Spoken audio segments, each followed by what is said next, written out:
అబ్బా ఏంటక్క నువ్వు కూడా స్టార్ట్ చేసావా ఆన్లైన్ బిజినెస్ అంటారా?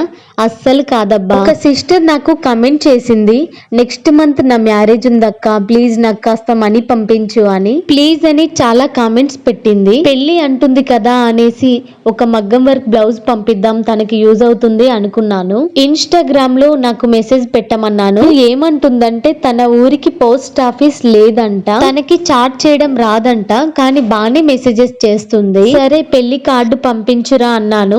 ఇంకా కార్డ్సే ప్రింట్ చేయించలేదంట. సరే బ్లౌజ్ పంపిస్తాను అంటే బ్లౌజ్ వద్దంట, బ్లౌజ్ కావాల్సిన మనీ పంపమంది. ఇంకా తను లాస్ట్ కి ఏమంటుందంటే 5,000 పంపించక్క అని మెసేజ్ పెట్టింది ఇన్స్టాలో. రే నా ఛానలే మానిటైజేషన్ కాలేదు, ప్లీజ్ అని రిక్వెస్ట్ చేస్తుంది కామెంట్ లో అని నేను హెల్ప్ చేద్దాం అనుకున్నాను. అది ఫ్రాడ్ అని తెలిసింది. ఈ బ్లౌజ్ ఆ పిల్ల మిస్ అయింది. పిల్ల గురించి మీరు ఏమంటారో కామెంట్ చేయండి. వీడియో నచ్చితే సబ్స్క్రైబ్ చేయండి.